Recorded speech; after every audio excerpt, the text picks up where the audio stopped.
ప్రియమైన సహోదరి సహోదరులారా, ఈనాటి పట్టణాలను ధ్యానం చేస్తే 3 ముఖ్యమైనటువంటి పాఠాలను మనకు నేర్పిస్తూ ఉన్నాయి. ఏమిటి ఈ 3 పాఠాలు? మొట్టమొదటిది దైవ భయం, మానవ భయం. రెండవది దైవ ప్రేమ, మానవ ప్రేమ. మూడవది దైవ స్నేహం, మానవ స్నేహం. ఈ 3 అంశాలను ధ్యానం చేయడానికి ఈనాటి పట్టణాలను ఆధారం చేసుకొని అర్థం చేసుకోవడానికి, మన యొక్క జీవితంలో వాటిని అనుసరించడానికి, పాటించడానికి ప్రయత్నం చేద్దాం. ఈ 3 ముఖ్యమైనటువంటి పాఠాలు. మొదటిది దైవ ప్రేమ, ఫియర్ ఆఫ్ గాడ్. అపోస్తలుల కార్యములు 10వ అధ్యాయము 35వ వచనం ఒకసారి చదవండి. ఈరోజు మనం చదువుకున్నటువంటి మొదటి పట్టణం. దేవునికి ఒక్కరు చదవండి దయచేసి. దేవునికి భయపడుచు సత్ప్రవర్తన కలవాడు ఏ జాతివాడైనను దేవునికి అంగీకార యోగ్యుడే. దేవునికి భయపడుచు, దేవునికి భయపడాలి. ఫియర్ ఆఫ్ గాడ్, దైవ భయం చాలా ముఖ్యమైనటువంటిది. ప్రియమైన సహోదరి సహోదరులారా, మనందరికీ భయం అంటే భయం. మనల్ని అది కృంగదీసేస్తుంది. చీకటి అంటే భయం, కుక్క అంటే భయం, పులంటే భయం, జంతువులంటే భయం, పాము అంటే భయం, తోటి మానవుడు అంటే భయం. ఎందుకు? ప్రియమైన సహోదరి సహోదరులారా, భయం మనలందరినీ కూడా కృంగదీసేస్తుంది. జాగ్రత్తగా గమనించండి, అర్థం చేసుకోండి. కానీ దేవుడు ఏ భయం కోరుకుంటున్నాడు? నాకు భయపడండి అంటున్నాడు. నాకు భయపడండి. ఫియర్ ఆఫ్ గాడ్, దేవునికి భయపడాలి. దైవ భయం చాలా ముఖ్యమైనటువంటిది. ఏ భయం? మనం పోలీసోడిని చూస్తే భయపడతాం. ఎందుకు? వాడు మనల్ని ఎక్కడ కొడతాడో ఏమోనని, తప్పు చేస్తే కొడతాడేమోనని భయపడతాం. దేవునికి భయపడతాం. దేనికి? మనల్ని ఎక్కడ చంపేస్తాడేమోనని, ఎప్పుడు మన ప్రాణాలు తీసేస్తాడేమోనని భయపడిపోతాం. కానీ దేవుడు కోరుకుంటున్నటువంటి భయం ఏంటి? ఏంటి భయం అంటారు కదా ఇంగ్లీష్లో, రెవరెన్షియల్ ఫియర్, గౌరవప్రథమమైనటువంటి భయం. ఈరోజు గురువుని చూస్తే మనం పైకి లేచి నిలబడి దండం పెడతాం. ఏం భయమనా? ఇట్స్ ఎ రెవరెన్షియల్ ఫియర్ అంటారు. గౌరవప్రదమైనటువంటి భయం అది. అంతేకాని ఏదో మనల్ని కొట్టేస్తాడని, తిట్టేస్తాడని భయపడి కాదు. దయచేసి ఈ విధంగా అనుకుంటే తప్పు. దయచేసి మిమ్మల్ని మీరు సరిదిద్దుకోవాల్సిందిగా మనం చేస్తూ ఉన్నాను. మీకు గురువుకి భయపడినా, దేవునికి భయపడినా గౌరవమైనటువంటి భయం కలిగి ఉండండి. కానీ రాజకీయ నాయకుడికి భయపడతాం, పోలీసు ఆయనకి భయపడతాం, డబ్బున్నటువంటి వ్యక్తికి భయపడతాం, మన మీద పెద్దవాడికి భయపడతాం. అటువంటి భయాన్ని ఎప్పుడు కలిగి ఉండకండి. దయచేసి వాటిలో నుంచి బయటికి రండి. ఈరోజు దేవునికి భయపడు. దేవునికి భయపడకపోతే ఎన్ని అనర్థాలంటే చాలా అనర్థాలు జరుగుతూ ఉన్నాయి ఈ సమాజంలో. దేవునికి భయపడితే నీ తోటి మానవుణ్ణి ప్రేమిస్తావు. నువ్వు దేవునికి భయపడితే దేవుని యొక్క ఆజ్ఞలను పాటిస్తావు. సక్రమముగా నీ జీవితాన్ని గడుపుతావు. ఈరోజు మనం దేవునికి భయపడడం లేదు కాబట్టి విచ్చలవిడిగా జీవిస్తున్నాం. మన ఇష్టానుసారం జీవిస్తున్నాం. ఎవరికి భయపడుతున్నాం? తెలుసు మీరు ఎవరికి భయపడుతున్నారో, దేనికి భయపడుతున్నారో. మొట్టమొదటిగా మనకు ఉండాల్సినటువంటిది దైవ భయం. ప్రియమైన సహోదరి సహోదరులారా, ఎందుకు దేవునికి భయపడాలి? మొట్టమొదటి కారణం ఎందుకు దేవునికి భయపడాలి? ఆయన సర్వాధికారి. ఈ లోకంలో ఉన్నటువంటి అన్నిటి మీద ఆయనకి అధికారం ఉంది. నీ ప్రాణం మీద కూడా అధికారం కలిగినటువంటి వ్యక్తి దేవుడు. అందుకు భయపడు.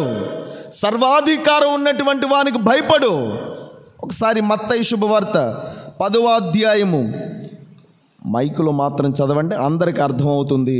మత్తయి శుభవార్త 10వ అధ్యాయము 26 నుండి 29 వరకు ఉన్నటువంటి వచనాలు జాగ్రత్తగా ఆలకించండి దయచేసి. కాబట్టి మనుషులకు భయపడకుడు, దాచబడినది ఏదియు బయలుపడకపోదు, రహస్యమైనది ఏదియు బయలు కాకపోదు. చీకటిలో నేను మీకు బోధించు ఈ విషయమునెల్లా మీరు వెలుతురులో బోధింపుడు. చెవిలో మీకు చెప్పబడిన దానిని ఇంటి మీద నుండి ప్రకటింపుడు. శరీరమును మాత్రమే నాశనము చేయగలిగి ఆత్మను నాశనము చేయలేని వారికి భయపడరాదు. ఆత్మను శరీరమును కూడా నరక కూపమున నాశనము చేయగల వారికి ఎక్కువగా భయపడుడు. ఎవరైనా ఆత్మను శరీరం మీద అధికారం కలిగినటువంటి వ్యక్తి ఎవరు? దేవుడొక్కడే. నీ శరీరాన్ని పాడు చేయొచ్చేమో, నిన్ను చంపొచ్చేమో, ఈ మానవుడు నిన్ను దుర్భాషలాడి లేనిపోని మాట్లాడి లేకపోతే కత్తి తీసి పొడి చేసి నిన్ను చంపొచ్చేమో, నీ శరీరాన్ని పాడు చేయొచ్చేమో, కానీ నీ ఆత్మను మాత్రం ఏమీ చేయలేడు. గుర్తుపెట్టుకోండి. ఎవరికి భయపడాలి? నీ ఆత్మ శరీరము ప్రభుని చేతిలో ఉంది, దేవుని చేతిలో ఉంది, కాబట్టి ఆయనకు భయపడు. తర్వాత వచనము చదవండి. ఒక కాసుతో మీరు 2 పిచ్చుకలను కొనగలుదురు, కానీ మీ తండ్రి సంకల్పము లేనిదే వానిలో ఏ ఒక్కటియు నేలకి ఒరగదు. ఇక మీ విషయమున మీ తల వెంట్రుకలన్నీ లెక్కింపబడియే ఉన్నవి. కావున భయపడకుడు, మీరు అనేక పిచ్చుకల కంటే అతి విలువైన వారు. Praise the lord. Praise the lord. యేసువా వందనం, యేసువా స్తోత్రం. మొట్టమొదటి కారణం ఎందుకు దేవునికి భయపడాలి? ఆయన సర్వాధికారి. రెండవ కారణం ఎందుకు దేవునికి భయపడాలి? దేవునికి భయపడితే లాభమేంటి, ప్రయోజనం ఏంటి? కీర్తనలు 128 తీయండి. కీర్తన 128 1 నుండి చదవండి దయచేసి, ఆలకించండి ప్రియమైన సహోదరి సహోదరులారా. దేవునికి భయపడితే ఏమవుతుంది? దేవునికి భయపడితే ప్రయోజనం ఏంటి? ప్రభువు పట్ల భయభక్తులు చూపుచు అతని మార్గములలో నడుచు నరులు ధన్యులు. నీ కష్టార్జితమును నీవు అనుభవింతువు, నీవు ఆనందమును అభ్యుదయమును బడయుదువు. ఈ పాయింట్ నేను ఆల్రెడీ చెప్పాను. ఎంత సంపాదిస్తాం? ఎక్కడో ఏదో హాస్పిటల్లో వేసేస్తాం డబ్బంతా తీసుకెళ్ళి. ఎంత సంపాదిస్తాం? ఎవడికో కట్టేస్తాం. ఎందుకు? ప్రయోజనం ఏంటి? నువ్వు దేవునికి భయపడు, నువ్వు సంపాదించింది నువ్వు అనుభవిస్తావు, నీకు చెందుతుంది. తర్వాత నీ లోగిట నీ భార్య ఫలించిన ద్రాక్ష తీగ వలె ఉండును, నీ భోజనపు బల్ల చుట్టూ నీ పిల్లలు ఓలీవు పిలకల వలె ఒప్పుదురు. నీ కుటుంబం బాగుపడుతుంది, నీ భార్య నీ బిడ్డలు బాగుపడతారు. ఎంతకన్నా గొప్ప ఆశీర్వాదం ఉంటుందా? నువ్వు దేవునికి భయపడితే గొప్ప ఆశీర్వాదం. తర్వాత వచనము, దేవుని పట్ల భయభక్తులు గల నరుడు ఇట్టి దీవెనలను బడయును. నీ జీవిత కాలమందెల్లా ప్రభువు సియోను నుండి నిన్ను దీవించును. దేవునికి భయపడితే దేవుడు నిన్ను సియోను నుండి దీవించునుగాక. తర్వాత నీవు యెరూషలేము అభ్యుదయమును కాంతువుగాక. నీ బిడ్డల బిడ్డలను కన్నులారా చూతువుగాక. నీ ముని మనవళ్లను చూస్తావు, ఎంత గొప్ప భాగ్యం. నీ బిడ్డలకు పుట్టినటువంటి బిడ్డలను చూడగలవు. దేవుడు మంచి ఆరోగ్యాన్ని ఇస్తానంటున్నాడు. నువ్వు జీవించడానికి 100 ఏళ్ళు జీవించడానికి దేవుడు నీకు మంచి ఆరోగ్యం ఇస్తానంటున్నాడు. ఇంతకన్నా గొప్ప భాగ్యమా? దేవునికి భయపడండి, దేవుని ఎడల భయభక్తులు కలిగి ఉండండి. ప్రభువు ఇస్తున్నటువంటి వాగ్దానం ప్రియమైన సహోదరి సహోదరులారా. తర్వాత జ్ఞానం కలుగుతుంది. ఈ లోక జ్ఞానము నువ్వు చదువుతున్నావే, నీకు చదువునటువంటిది వంటకి ఎక్కుతుంది అంటారు కదా, నీ బుర్రలోకి ఎక్కుతుంది. దేవుని ఎడల భయభక్తులు కలిగి ఉండు. ఒకసారి సామెతల గ్రంథము 9వ అధ్యాయము 10వ వచనం చదవండి. నీకు కలిగేటువంటి ప్రయోజనం దేవుని ఎడల భయభక్తులు చూపితే. 9:10 దేవుని పట్ల భయభక్తులు చూపుట విజ్ఞానమునకు మొదటి మెట్టు. తర్వాత ప్రియమైన సహోదరి సహోదరులారా, దీర్ఘాయుష్ను పొందుకుంటావు. దేవునికి భయపడితే ఎక్కువ సంవత్సరాలు బ్రతుకుతావు. దేవుడు నీ ఆయుష్ను పెంచుతాడు. ఒకసారి సామెతల గ్రంథం 10వ అధ్యాయం 27వ వచనం చదవండి. 10:27 దేవునికి భయపడితే దీర్ఘాయుషువు, ఆశీర్వాదం. దేవుని పట్ల భయభక్తులు చూపువాడు దీర్ఘాయుష్మంతుడగును. దుష్టుడు చాలు. ప్రైజ్ ది లార్డ్, హల్లెలూయా. ఎంత గొప్ప భాగ్యము. మూడోది, దేవునికి నువ్వు భయపడితే సుఖం. ఈ లోకంలో శాంతి సమాధానం, చక్కగా ఏ టెన్షను లేకుండా, ఏ బాధ భయము లేకుండా సుఖంగా జీవిస్తావు. సామెతల గ్రంథం 28:14వ వచనము. దేవుని పట్ల భయభక్తులు కలవాడు సుఖము బడయును. చాలు. ప్రియమైన సహోదరి సహోదరులారా, దేవుని పట్ల భయభక్తులు కలిగి జీవించుదాం. దేవుడంటే భయపడదాం, కానీ మనం అంతా రివర్స్ చేస్తాం. దేవుడంటే నిర్లక్ష్యం, మానవుడంటే భయం. అంత రివర్స్. ఎందుకు? మానవుడు కనిపిస్తున్నాడు కదా, అమ్మో వాడిని గౌరవించకపోతే గౌరవించు, వాడికి భయపడకపోతే నాకు వచ్చేవి రావేమో, వాడికి భయపడకపోతే నన్ను ఏం చేస్తాడో, నా పరువు తీసేస్తాడేమో, భయపడకపోతేని. మనమంతా రివర్స్ చేస్తాం. దేవుని నిర్లక్ష్యం చేస్తాం, మానవుడికి భయపడతాం. ఈరోజు ప్రభువు ఏం చెప్పాడు మత్తయి శుభవార్తలో? ఇదిగో మీ శరీరాన్ని ఆత్మను సైతము నాశనం చేయగలిగేటువంటి వాడెవడు? దేవుడు. ఆయనకు భయపడండి. ప్రియమైన సహోదరి సహోదరులారా, మనం అంతా రివర్స్ చేస్తున్నాం, తప్పు. కాబట్టి భయపడకండి. మానవునికి భయపడనవసరం లేదు. నువ్వు డబ్బును చూసి భయపడతావు, వాడి యొక్క పలుకుపడిని చూసి భయపడతావు, తప్పు. భయపడనవసరం లేదు. అలాగని గౌరవించుకోవడం మానేమనా? గౌరవం వేరు, భయం వేరు. చేతులు కట్టుకొని బానిసల్లాగా ఉండిపోవడం అది వేరు. నువ్వు భయపడితే, మానవుడికి భయపడితే, ఆ రోజుల్లో జరిగేది కదా, చెప్పులు నెత్తి మీద ఎత్తుకొని చేతులు కట్టుకొని బానిసల్లాగా బ్రతికాం. మనందరికీ తెలిసినటువంటిదే. ప్రియమైన సహోదరి సహోదరులారా, ఇది తప్పు. ఇప్పటికైనా సమాజం కళ్ళు తెరుచుకోవాలి. నువ్వు ఎవరికి భయపడాలి? ఇప్పుడు అందరూ జ్ఞానవంతులయ్యారు.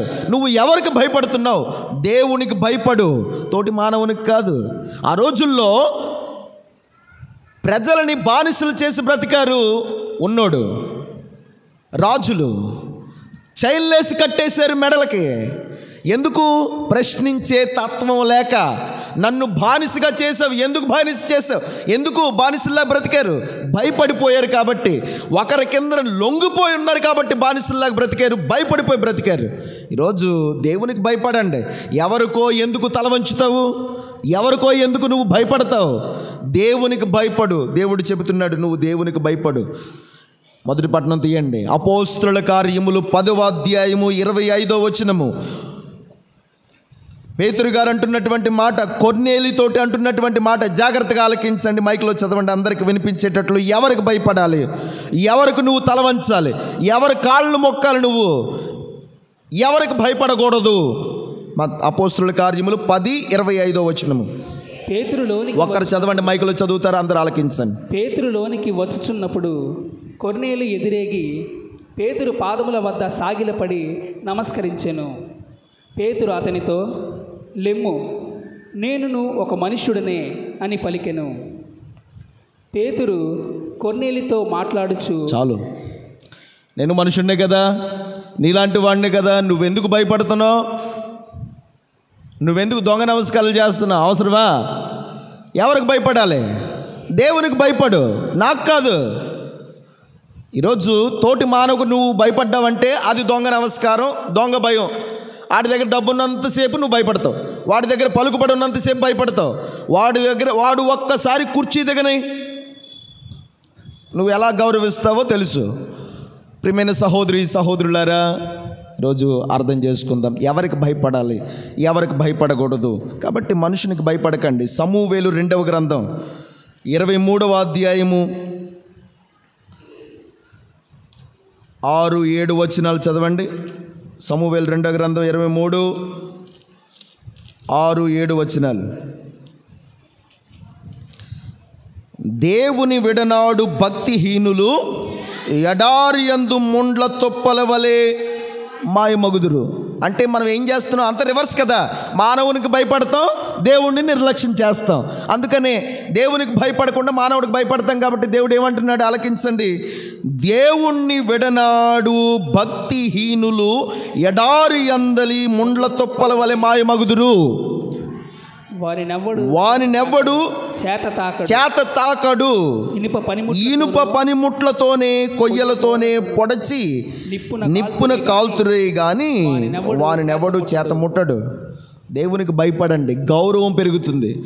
దేవుణ్ణి ప్రార్థించండి, గౌరవం పెరుగుతుంది నీది. తోటి మానవుడిని నువ్వు గౌరవించడం కాదు, తోటి మానవుడు నువ్వు భయపడితే ఏమీ రాదు. నిన్ను నువ్వు మోసగించుకున్నట్లే. ప్రియమైన సహోదరి సహోదరులారా, ఇది మొదటి పాఠం. ఏంటి? దైవ భయం, మానవ భయం. రెండవ పాఠాన్ని చూద్దాం. ఏంటిది? మర్చిపోయారు. దైవ ప్రేమ, మానవ ప్రేమ. ప్రియమైన సహోదరి సహోదరులారా, ఏ ప్రేమ గొప్పది? ప్రేమ in general is very great. ప్రేమ చాలా గొప్పది. ఏంటి ప్రేమ? దేవుడే ప్రేమ. దేవుడు ప్రేమ స్వరూపి. ఈరోజు చదివినటువంటి 2వ పట్టణంలో మనం ఆలకించాం. ఒకసారి తీయండి. యోహాను రాసినటువంటి మొదటి లేఖ 4వ అధ్యాయము 16వ వచనము ఆలకించండి. దేవునకు మనపై గల ప్రేమ మనకు తెలియను, దానిని మనము విశ్వసింతుము. దేవుడు ప్రేమ స్వరూపుడు. చాలు. దేవుడు ప్రేమ స్వరూపుడు. దేవుడు ప్రేమ దేవుడు. ప్రియమైన సహోదరి సహోదరులారా, దేవుడు మనల్ని ప్రేమిస్తున్నాడు కాబట్టి ఆయన ఏం చేశాడు? సృష్టించాడు. ప్రేమిస్తున్నాడు కాబట్టి ఆయన ఏం చేశాడు? శిక్షించాడు. ప్రేమిస్తున్నాడు కాబట్టి ఆయన ఏం చేశాడు? రక్షించాడు. 3 మాటలు గుర్తుపెట్టుకోండి. ఏంటి? ప్రేమించాడు కాబట్టి ఏం చేశాడు? ఆయన సృష్టించాడు. ప్రేమించాడు కాబట్టి ఒక తండ్రిగా శిక్షించాడు. ప్రేమించాడు కాబట్టి రక్షించాడు. ప్రియమైన సహోదరి సహోదరులారా, దేవుడు మనల్ని ఎంతగానో ప్రేమిస్తూ ఉన్నాడు. ఏంటి ఈ ప్రేమ అంటే? ప్రేమ అంటే ఏంటి? ఒక ఇంగ్లీష్లో ఒక నిర్వచనం, ఒక చక్కని డెఫినేషన్ ఉంటుంది. The definition for love: seeking the welfare of the other. ఎదుటివాని యొక్క సంక్షేమాన్ని, ఎదుటివాని యొక్క తోటి మానవుని యొక్క మంచిని కోరుకోవడమే ప్రేమ. ప్రియమైన సహోదరి సహోదరులారా, ఒకసారి యోహాను శుభవార్త 3వ అధ్యాయము 16వ వచనము చదవండి. దేవుడు మనల్ని ఎంతగా ప్రేమించాడో, మన మంచిని, he sought the welfare of human being, మన యొక్క మంచిని, మన యొక్క సంక్షేమాన్ని, మన యొక్క మేలును కోరుకున్నాడు. కాబట్టి యోహాను శుభవార్త 3:16 వచనం చదవండి. క్రీస్తు మన కొరకై దేవుడు లోకమును ఎంతో ప్రేమించి తన ఏకైక కుమారుణ్ణి ఈ భూలోకానికి పంపించాడు. గట్టిగా చప్పట్లు కొట్టండి దేవునికి. ఇది కాదా దేవుడు మనకి మంచిని కోరుకోవడం? ఇది కాదా దేవుడు మనల్ని మంచిగా ఉండండి ప్రేమించాడు కాబట్టి తన కుమారుని పంపించి రక్షించాడు. దేవునికి సృష్టించడము తెలుసు, ప్రేమించడము తెలుసు, శిక్షించడము తెలుసు. వాళ్ళని ఎలా రక్షించాలో కూడా తెలుసు. ఇది దైవ ప్రేమ అంటేని. ప్రియమైన సహోదరి సహోదరులారా, ప్రేమ గుణాలు ఒక పాటలో చక్కగా చెప్పబడుతుందన్నమాట. ఒక పాట మీ అందరికీ తెలిసే ఉంటుందేమో. ప్రేమే జగతికి మూలం ఏమన్నా పాట వచ్చా గాయక బృందానికి? దాంట్లో చరణం పాడండి. మీకు రాకపోతే చెప్పండి, వచ్చిన చదువుదాం. ప్రేమే జగతికి మూలం అనేటువంటి ఒక చక్కటి పాట ఉంది. ప్రియమైన సహోదరి సహోదరులారా, పాడగలరా? నానుస్తున్నారు కాబట్టి మొదటి కొరింథీ పత్రిక ప్రేమ యొక్క గుణాలు చూడండి. మొదటి కొరింథీ పత్రిక 13వ అధ్యాయము ప్రేమ అంటే ఏంటో చక్కగా పౌలు గారు వివరించారు. అదే పాటలో కూడా ఉంటుంది. 4వ వచనము నుండి 7వ వచనం వరకు ప్రేమ అంటే ఇది, ప్రేమ అంటే ఇది ఏంటో ఒక్కసారి ఆలకించండి. ప్రియమైన సహోదరి సహోదరులారా, దయచేసి మైక్లో చదవండి, అందరికీ వినిపిస్తుంది. చాలా మంచిది, మీరు అందరు బైబిల్ తెరుస్తున్నారు, చక్కగా చదువుతున్నారు. కారణం ఏంటంటే వినిపించదు, అర్థం కాదు. ఒకసారి మైక్లో చదవాల్సిందిగా మనం చేస్తున్నాను. 13:4 నుండి 7 వరకు వచ్చినములు. ప్రేమ సహనము కలది. ప్రేమ గుణాలు చూడండి. ప్రేమ సహనము కలది, దయ కలది, దయ కలది, అసూయ కాని, డంబము కాని, గర్వము కాని ప్రేమకు లేవు. అమర్యాద కాని, స్వార్థపరత్వము కాని, కోప స్వభావము కాని ప్రేమకు లేవు. ప్రేమ దోషములను లెక్కింపదు. ఈ మాట గుర్తుపెట్టుకోండి. ప్రేమ దోషములను లెక్కింపదు. ప్రేమకు స్వార్థము లేదు. ప్రేమ పగ ప్రతీకారాలు తీర్చుకోదు. నీకు ప్రేమ ఉంటే, అందుకనే ఉపోద్ఘాతంలో చెప్పాను, నీకు ప్రేమ ఉంటే ఎదుటివానికి ఎందుకు కీడును తలపెడుతున్నావు? ఎందుకు ఎదుటివాని మీద నువ్వు అసూయ పడుతున్నావు? ఎదుగుతుంటే ఎదుటివారిని ఎందుకు నీ మాటలతో చంపేస్తున్నావు? క్యారెక్టర్ అసాసినేషన్ అంటారు. మనం ఈరోజు ఎదుటోడిని చంపేయడానికి కత్తి, బళ్ళెము, తుపాకీ తీసుకునే అవసరంలే. మన నాలుకే ఒక తుపాకీ, మన నాలుకే ఒక పదునైనటువంటి కత్తి, బాణం పొడిచి చంపేస్తుంది. అవసరం లేదు. ఈరోజు రక్తం కార్చిన అవసరం లేదు. ప్రియమైన సహోదరి సహోదరులారా, నీకు ప్రేమ ఉంటే సరిదిద్దు. అందరిలో పరువు తీసేటట్లు కాదు సరిదిద్దడం. నీకు ప్రేమ ఉంటే వెళ్ళి ఆ వ్యక్తిని బాగా చూసుకో. నీకు ప్రేమ ఉంటే వెళ్ళి ఆ వ్యక్తితో మాట్లాడు. ప్రియమైన సహోదరి సహోదరులారా, ప్రేమ కీడునందు ఆనందింపదు, సత్యమునందే ఆనందించును. ఎవరికైనా ఏదైనా జరగకూడదు జరిగిందనుకో, మన ఇంట్లోకి వచ్చేసి సంతోషపడిపోతాం. అబ్బా వీడికి ఇలాగే జరగాలి, ఇది శాస్త్ర, వీడికి ఇలాగే ఉండాలి, వీడికి అబ్బా చాలా చక్కగా జరిగింది, వీడికి ఎంత సంతోషపడిపోతాం. ఎదుటివాడు కృంగిపోతూ ఉంటే ఇదా ప్రేమ? ఏ ప్రేమ కలిగి ఉండాలి? మానవ ప్రేమ స్వార్థంతో కూడినటువంటిది. నువ్వు నాకు ఇస్తావా, నేను నీకు ఇస్తాను. ఇది మ్యూచువల్ ప్రేమ అన్నమాట. ఏంటి? కండిషనల్ ప్రేమ. లవ్ విత్ కండిషన్ అన్నమాట. You love me, I love you. నువ్వు నన్ను ప్రేమిస్తే నేను నిన్ను ప్రేమిస్తాను. నువ్వు నాకు ఇస్తే నేను నీకు ఇస్తాను. నువ్వు ఏదైనా వస్తువు నాకు ఇస్తే నేను నీకు ఇస్తాను. ఇది ప్రేమ అంటే. ఈ రోజుల్లో స్వార్థంతో కూడినటువంటి ప్రేమ, శాశ్వతమైనటువంటి ప్రేమ కాదు. ప్రభు మనకిచ్చినటువంటిది శాశ్వత ప్రేమ, నిరంతరము ఉండిపోయినటువంటి ప్రేమ, infinite love, love forever. ప్రియమైన సహోదరి సహోదరులారా, మానవ ప్రేమ స్వార్థంతో కూడినటువంటిది. నిన్ను నీలాగా ప్రేమించేవాడు దేవుడు. కాలొంకర మూతొంకర, ఆడు నచ్చదు, వాడు ఆ కులం, వీడి ఈ కులం, వాడికి డబ్బు లేదు, వీడికి పలుకుబడి లేదు అని చూసేటువంటి వాళ్ళం మనం. ఇదే ప్రేమ? ఆత్మపరిశీలన చేసుకుందాం. దేవుడు మనతో మాట్లాడుతూ ఉన్నాడు. నిజమైన ప్రేమ దేనిని ఆశించదు, దేనిని కోరుకోదు. కోరుకునేదల్లా ఏంటి? లవ్. నిజమైన ప్రేమను ఏం కోరుకుంటుంది? ప్రేమను కోరుకుంటుంది. నిజమైన ప్రేమ స్వతహాగా ఇచ్చేస్తుంది. సెల్ఫ్ గివింగ్, సాక్రిఫైస్, త్యాగం చేస్తుంది నిజమైనటువంటి ప్రేమ. ఇది నిజమైన ప్రేమ. ప్రియమైన సహోదరి సహోదరులారా, నిజమైన ప్రేమ కోసం దేవుణ్ణి ప్రేమించుదాం, తోటి మానవుణ్ణి కూడా ఇలాగే ప్రేమించుదాం. నేను మిమ్ము ప్రేమించినట్లు మీరును ఒకరినొకరు ప్రేమించుకొనండి. ఇక మూడవది ఏంటి? దైవ స్నేహము, మానవ స్నేహము,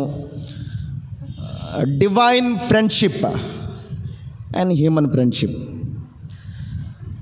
దైవ స్నేహము, మానవ స్నేహము. ఒక్కసారి దైవ స్నేహము ఎంత గొప్పదో యోహాను శుభవార్త 15వ అధ్యాయము 13వ వచనము చదవండి. యోహాను శుభవార్త 15:13 వచనము. తన స్నేహితుల కొరకు తన ప్రాణమును దారపోయు వానికంటే ఎక్కువ ప్రేమ కలవాడు ఎవడునూ లేడు. ఇది ప్రేమ, స్నేహం.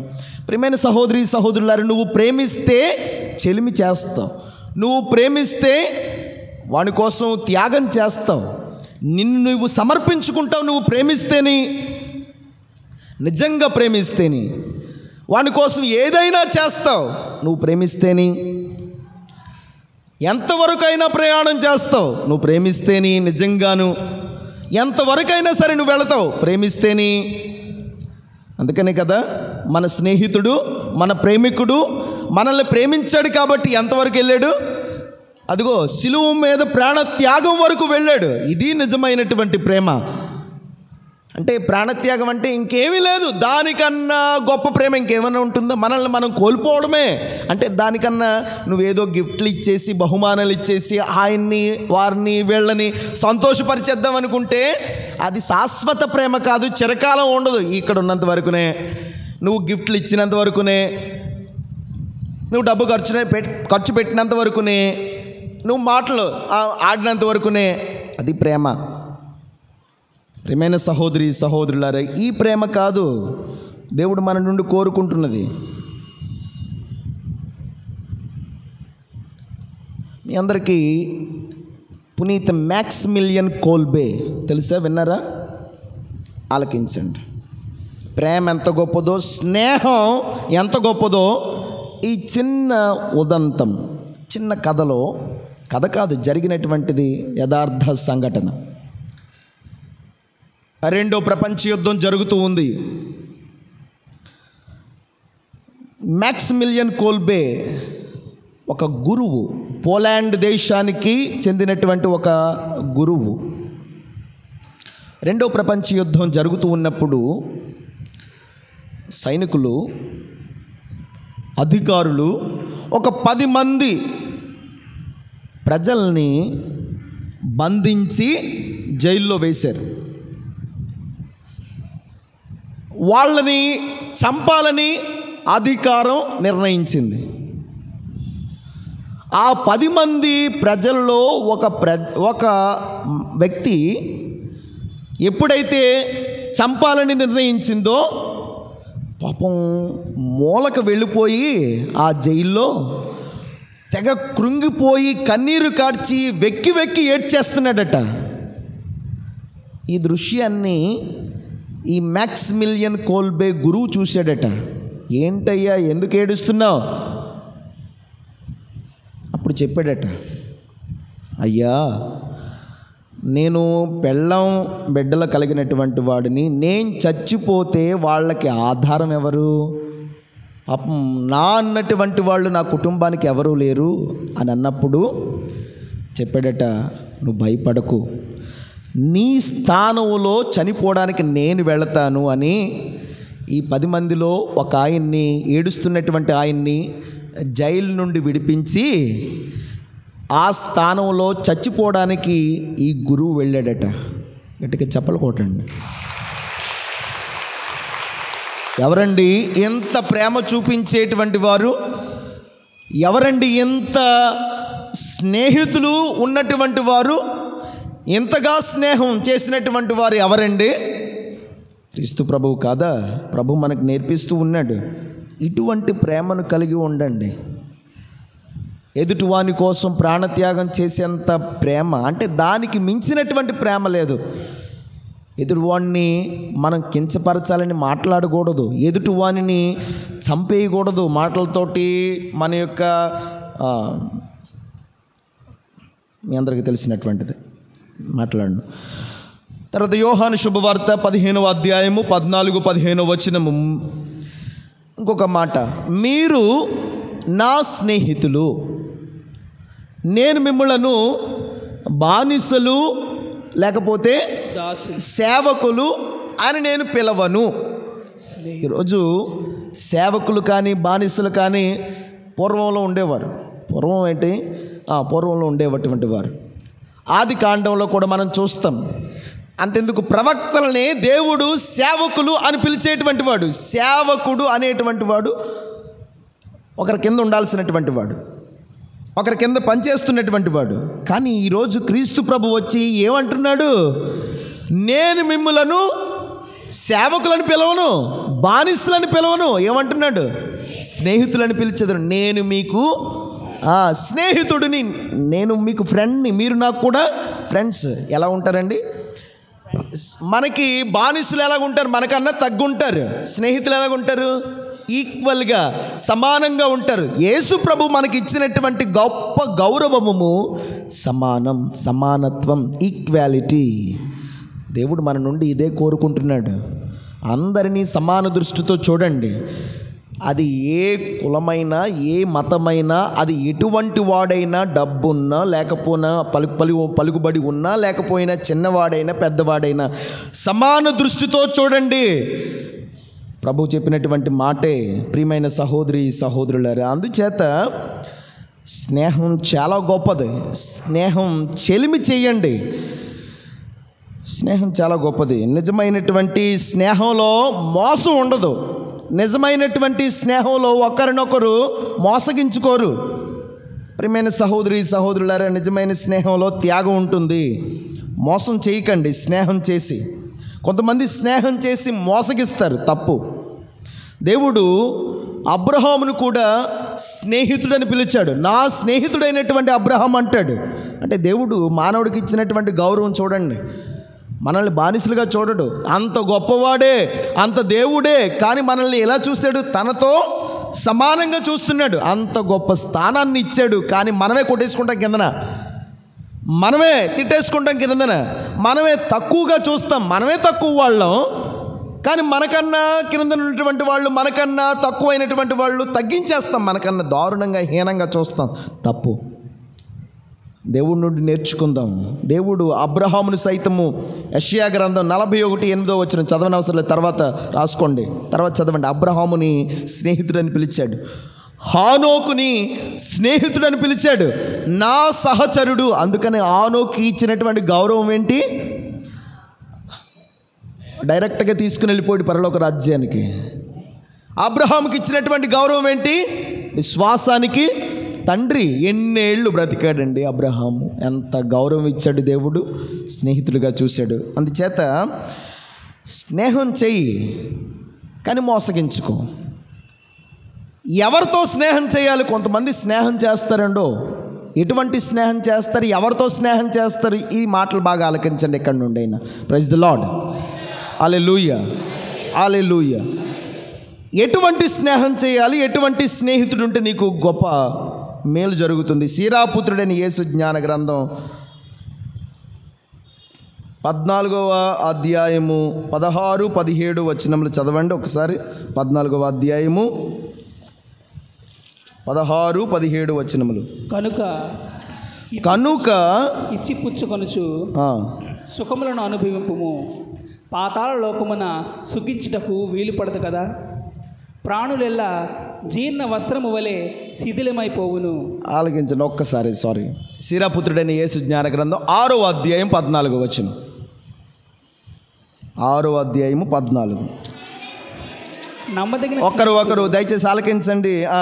నమ్మదగిన స్నేహితుడు సురక్షితమైన కోట వంటి వాడు. అట్టివాడు దొరికినచో నిధి దొరికినట్లే. ఇటువంటి స్నేహితుల కోసం ఆశించండి. మోసం చేసేటువంటి స్నేహితుల్ని సంపాదించుకోకండి. మిమ్మల్ని చెడులోనికి లాగేటువంటి స్నేహితుల్ని సంపాదించకండి. మిమ్మల్ని పాడు చేసేటువంటి స్నేహితుల్ని సంపాదించుకోకండి. మంచి స్నేహితుడు, నీ బాధలు సైతము పంచుకునేటువంటి స్నేహితుడు దొరికితే సంతోషం. కొన్ని విషయాలు నీ తల్లిదండ్రులు కూడా చెప్పుకోలేవు, నీ సొంత కుటుంబీకులు కూడా చెప్పుకోలేవు. ఎవరికి చెప్పుకోగలవు? నీ స్నేహితుడికి మాత్రమే. అటువంటి స్నేహితుడు దొరికితే నీకు ఒక గొప్ప కోట వంటి వాడే, డాలు, నిన్ను రక్షించేటువంటి వాడు. అటువంటి స్నేహితుడు, ప్రియమైన సహోదరి సహోదరులరా, అటువంటి స్నేహితుడిని సంపాదించుకుందాం. అంతేకాని మనం కష్టంలో ఉన్నప్పుడు మనల్ని విడిచిపెట్టి పారిపోయేటువంటి స్నేహితుడు కాదు. మన బాధల్లో ఉన్నప్పుడు మనల్ని హేళన చేసేటువంటి స్నేహితుడు కాదు మనకు కావాల్సింది. మనల్ని ఆదుకునేటువంటి స్నేహితుడు. అందుకని ఇంగ్లీష్లో ఒక మాట ఉంటుంది కదా, a friend in need is a friend in deed అంటారు. అంటే ఆపదలో ఆదుకునేటువంటి వాడే నిజమైన స్నేహితుడు. వాక్యం కూడా మనకి సెలవిస్తుంది. సీరాపుత్రుడైన యేసు జ్ఞాన గ్రంథం 6వ అధ్యాయము 5వ వచనం చదవండి. మృదు భాషణము వలన చాలా మంది స్నేహితులు కలుగుదురు. దయచేసి ఆలకించండి వరుసని 9 వరకు. మర్యాద వర్తనము వలన మిత్రులు పెరుగుదురు. నీకు పరిచితులు చాలామంది ఉండవచ్చునుగాక, సలహాదారుగా మాత్రము 1000 మందిలో ఒక్కనిని ఎన్నుకొనుము. పరీక్షించి చూచిన పిదపనే గాని ఎవరినైనా మిత్రునిగా అంగీకరింపరాదు. త్వరపడి ఎవరిని నమ్మరాదు. కొందరు తమకు అనుకూలముగా ఉన్నప్పుడు నీకు మిత్రులగుదురు, కానీ ఆపదలు వచ్చినప్పుడు నిన్ను పట్టించుకొనరు. మరికొందరు. నీకు అర్థమైందా ప్రియమైన సహోదరి సహోదరులారా? ఎటువంటి స్నేహితులో? మీకు ఆపదలు వచ్చినప్పుడు పారిపోయేటువంటి వాడు స్నేహితుడా? నిన్ను ఆదుకునేటువంటి వాడు, నీకు ధైర్యం చెప్పేటువంటి వాడు నిజమైన స్నేహితుడు. సంపాదించుకోండి అటువంటి స్నేహితుల్ని. ఇదే ప్రభు మనకి చెబుతున్నాడు. ఎవరితో స్నేహం చేయాలి? ఇంకా కొంతమంది చెడు స్నేహం చేస్తారు, ఎందుకు పనికిరాని స్నేహం చేస్తారు. ఎవరితో స్నేహం చేయాలి? మొట్టమొదటిది నీ వయస్సు గలవారితో స్నేహం చేయండి. కొంతమంది స్నేహం చేస్తారు, ఈడేమో తక్కువ, ఆడేమో ఇంకొక పెద్ద, చిన్న వయసు పెద్ద వయసు, అసలు సెట్ అవుతుందా? అదే కాదు, కొంతమంది ఇంకా గొప్ప వ్యక్తులతో స్నేహం చేస్తారు. మన స్థాయికి తగ్గట్లు మన స్నేహం చెయ్యాలి, మనకు తగ్గట్లు స్నేహం చేయాలి. తర్వాత భారం ఎవరి మీద పడుతుంది? తల్లిదండ్రుల మీద పడుతుంది. ప్రియమైన సహోదరి సహోదరులారా, మన గుణం కూడా ఇక్కడే బయటపడుతుంది. అందుకని ఇంగ్లీష్లో ఇంకొక మాట ఉంటుంది,